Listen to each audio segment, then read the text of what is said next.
So Thanks, guys. let's now turn to Dave Severdale for a great discussion of his scenery techniques. Dave?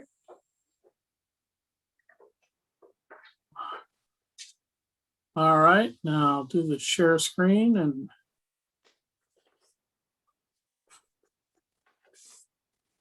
okay, here we go.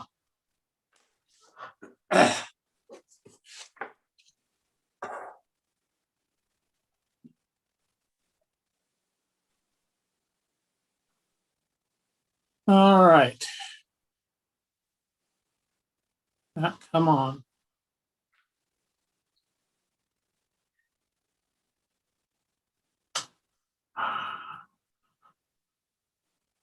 There we go. Okay, this is the scenic elements that I present. And today it's basic ground cover. Time to go play in the dirt. Nothing represents scale dirt better than real dirt. I have a habit of going and collecting 5-gallon buckets full of dirt and sifting it through these screens that I found at a strange little store we have that imports all kinds of Chinese knockoffs. And when I bought them about 7-10 years ago, they were about $7 a piece. I was over at the store here about 2 weeks ago and they still have them. Now they're $12.50 each. And I found them on Amazon for, a little bit more, average of $20 to $25 a piece now.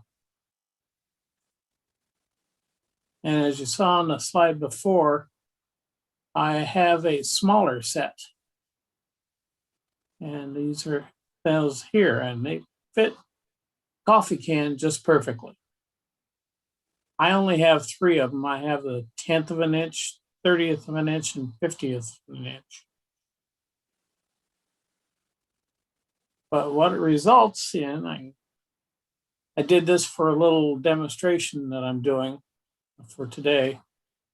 Take and stack them up, the bigger screen to the middle screen to the fine screen, and just start shoveling in the dirt.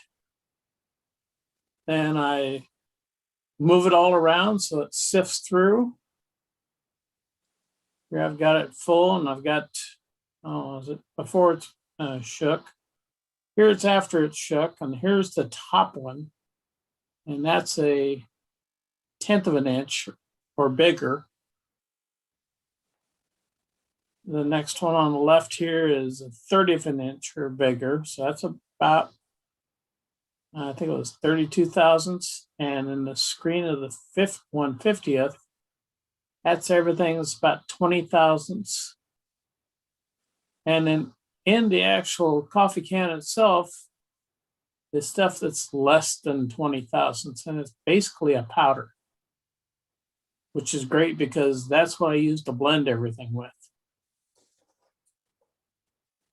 So if you've never done any scenery at all, the best thing to do is to grab a piece of styrofoam and just make a little test diorama. First thing I did was paint it brown. I couldn't find my latex paint, and this is a water-based paint. Before I got a chance to put any dirt on it, it dried on me. Here I tried, but the stuff didn't stick too well, so I scraped that off. Went ahead and painted just regular white glue over the top. And I went ahead and put on the 3 different sizes that I was using.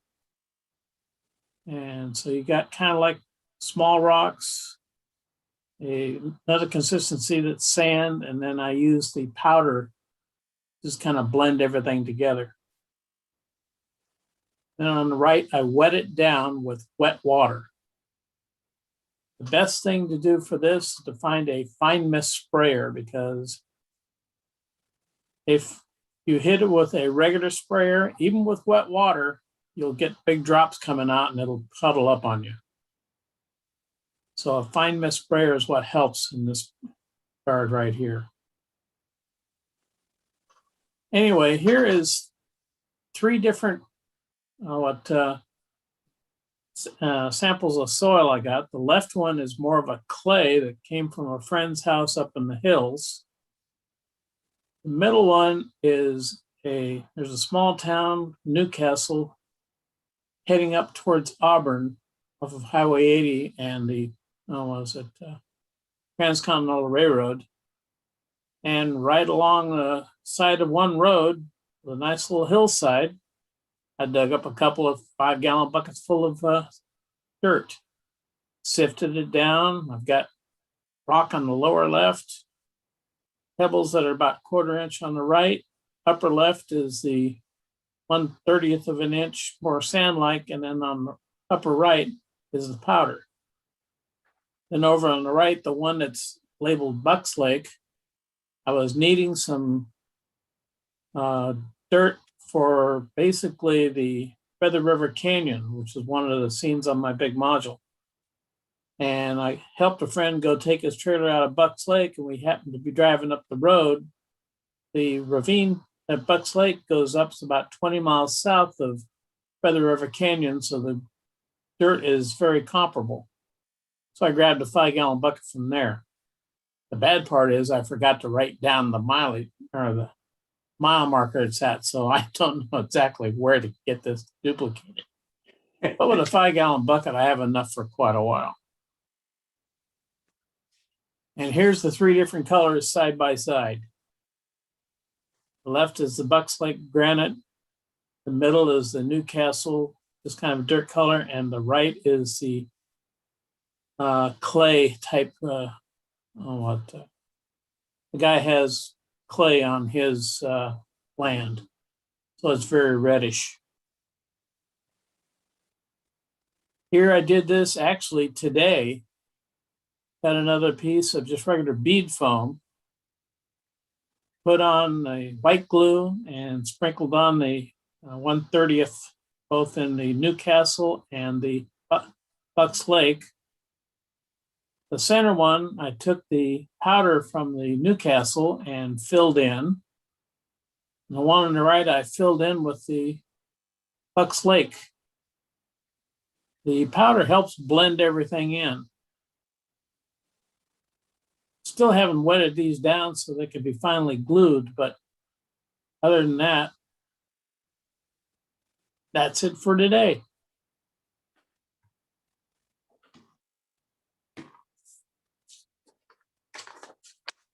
Okay, thank you so very much. I enjoyed that so much. Anybody have any questions for Dave? How did you, what mountain range or whatever did you design the rocks behind you? That's the Colorado area. That's a scene similar to the Durango and Silverton, although Durango and Silverton doesn't have a tunnel. So that's a Colorado scene, and I use the Newcastle dirt for that because it does have more of a, not reddish, but more of an iron type content to it. So is there a technique that you use to carve out the rocks before you color? That is Bragdon Molds. Oh. And it's using his resin system. That's a module, so hydrocal or any type of plaster is going to make it way too heavy. So I've learned to use his resin system, and they come out just gorgeous. Okay. And those are airbrushed. Oh, okay. I'll be following up with that here in about a month or so when I get into rock molds.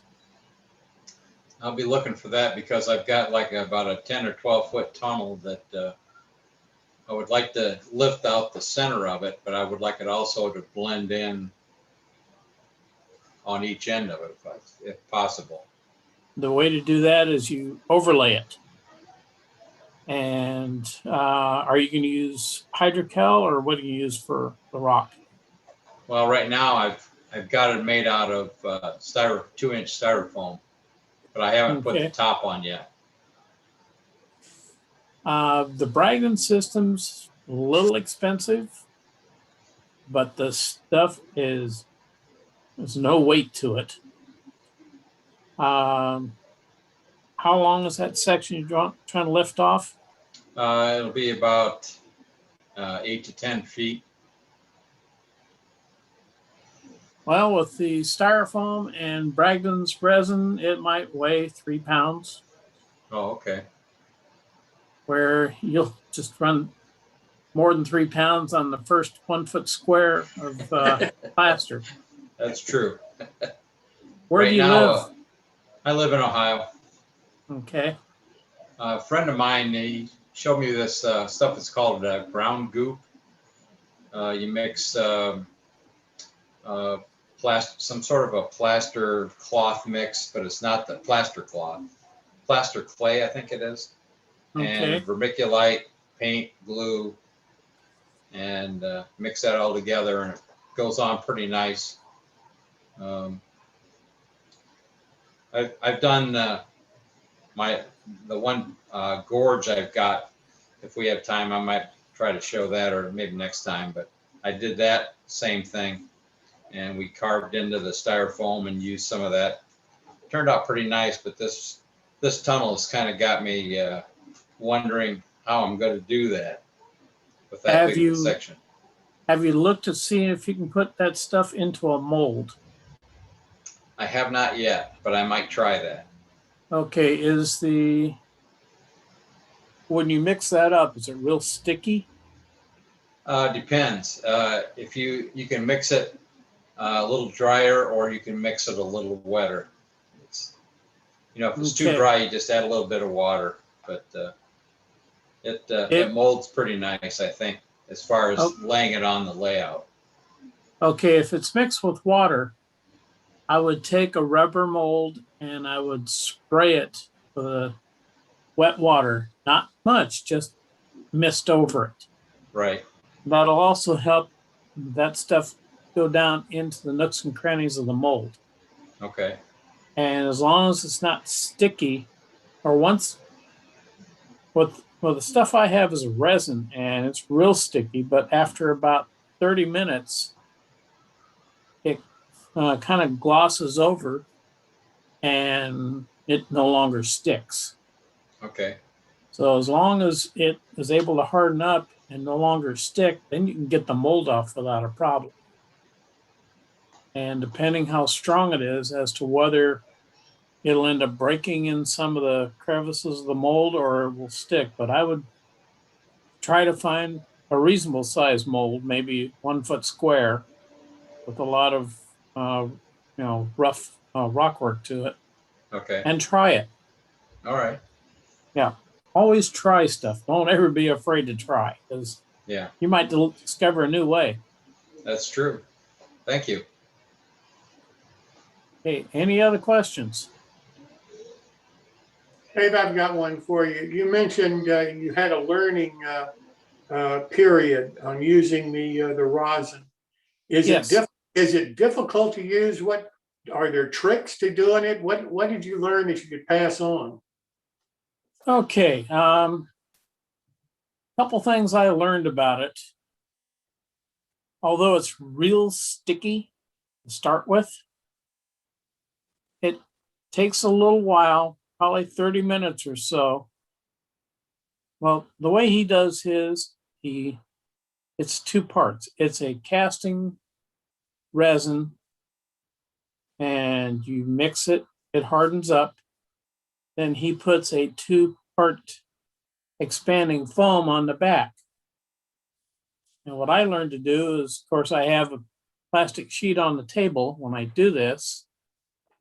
I make sure I got a tail of the plastic sheet, and I just take the plastic sheet, fold it up on top of the mold, and then put a little bit of weight on it to keep that expanding foam from expanding too far. In about 25 to 30 minutes, that plastic sheet will come off. I test it every once in a while, and if the expanding foam starts coming with it, I stop. But then in about a 30-minute period, that sheet will come right off. At that time, I take everything out of the mold. Then I got about 30 minutes where it's pliable and I can form it. Then when it gets hard, there's still ways to manipulate it after that. But after, I'd say it took me a couple weeks to really get the hang of it. Not something that, it's not like plaster where you put it in there and whether you take and put the mold up on there and then 30 minutes later pry it off, or what the other guys are doing right now, they're putting the plaster in it and leaving it. Because the bigger molds that we have, trying to put it up and put it on the side of a mountain, you lose half of the mold. Yeah. So they're just different ways of doing it. And I've learned how to do it with that resin. Doesn't really stink. And I found that Tap Plastics has the same kind of resin, has more odor to it, but works the same way. So I love it. It's just wonderful. Got it. And it holds the detail perfectly.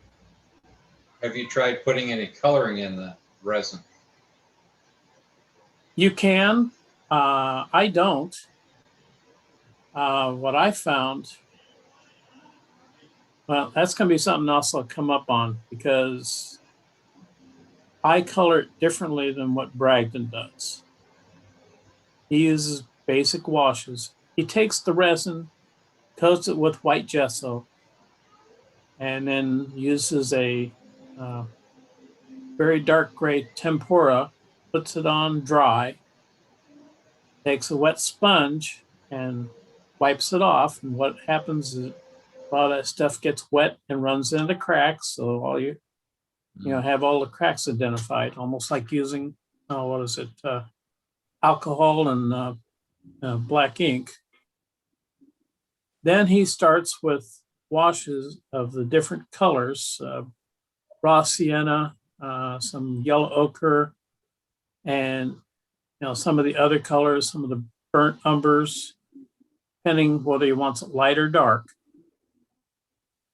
But I found some acrylic inks that I can spray with a airbrush. And I found out how to do it, and mine are much faster. You can see what I've done right there with those inks. There's a couple different colors. I don't know if they really jump out. There's a little more reddish to the right as compared to straight back, which is just a little more tan. And then I can go through with the, the heavier, acrylics, and dry brush and hit the tops for highlights, or I can put in rust streaks. So there's quite a few techniques I can do with the regular acrylic paints rather than doing the washes that he does. Well, Dave, thanks so very much. Learned a lot tonight. I really do appreciate it. Look forward to your next one. Now we got more to come. Fantastic. Thank you.